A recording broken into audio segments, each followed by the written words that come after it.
bal aynu soo qaadano loolanka siyaasadeed ee ka dhexeeya labada dal ee Masar iyo Itoobiya. Masar iyo Itoobiya waxay ka mid yihiin wadamada ugu awoodda weyn leh marka la joogo Afrika. 108 milyan ayaa lagu qiyaasaa dadka ku nool Itoobiya inay yihiin, halka Masar lagu qiyaaso inay yihiin 100 milyan. haddaba Itoobiya waxay ka kooban tahay dhowr qowmiyadood, bal haddaba mid iyo laba aynu ka sheegno labada dawladood isbarbardhig aynu ku sameyno dhanka awoodda. Itoobiya dadka ku nool waxa lagu qiyaasaa inay yihiin 108 milyan, waxa awood u leh inay dagaalamaan 41 milyan.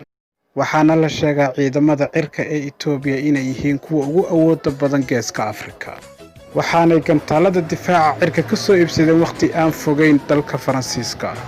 diyaaradaha dagaalka ee Itoobiya ayaa waxa ay dhan yihiin 24 diyaaradood oo ah kuwa loo yaqaano Miiga, 9 diyaaradood oo ah kuwa xamuulka qaada, 20 diyaaradood oo ah kuwa ciidamada lagu tababaro, 33 diyaaradood oo ah kuwa qumatiga u kaca ee helikobtarka loo yaqaano, 8 diyaaradood oo qaabilsan duqeynta caadiga.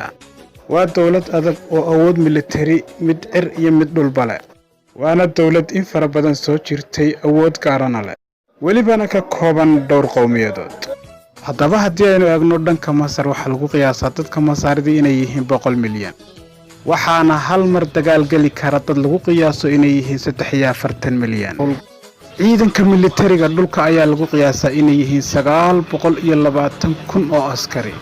waxa kale oo jira 480,000 oo askari oo kayda oo iyadoo markii loo baahdo dagaal geli kara. 4,295 oo ah taangiyada dagaalka, 11,700 oo ah baabuurta gaashaaman, 2,189 oo ah gantaalada goobta laga rido, iyo weliba 1,084 madfac oo ah kuwa wax duqeeya. haddii aynu eegno dhanka ciidamada badda ee dalkaasi Masar ayaa waxay haysataa 2 markab oo ah kuwa diyaaradaha qaada, kuwaasoo laga heli karin dhammaan Afrika, 45 markab oo ah kuwa xeebaha kormeera, iyo weliba 30 markab oo ah kuwa miinooyinka badda ku aasa, isla markaana burburiya miinooyinka badda lagu aaso. haddaba labadaasi dal ee Masar iyo Itoobiya ayaa maalmahan dambe waxaa dhex martay siyaasad ku saabsan webiga Niilka, taasoo in muddaaba Itoobiya ay ka wada biyo xidhan siday u samayn lahayd, iyadoo weliba Masar in badan ay carabka ku dhufatay inay Itoobiya ay kala baxdo faraha webigaasi Niilka. Itoobiyana weli waxay ilaa hadda ku taagan tahay go'aankeedii ahaa inay samayso biyo xidhan weyn oo ay ugu talagashay inay koronto ka samayso. xaaladdan ayay baryahan dambe ay aad iyo aad u qaadaadhigaysay warbaahinta adduunku. haddaba bal xaaladdu siday noqoto nagula wadaag qaybaha dambe amba qaybta kommentiga noogu reeb wixii su'aalaad qabto amba wixii ay kula tahay fikirkaaga waxyaabaha ka dhici kara halkaasi aynu soo sheegnay iyo dhowrka qodob aynu soo tilmaanay. fadlan fikirkaagu waa noo muhiim.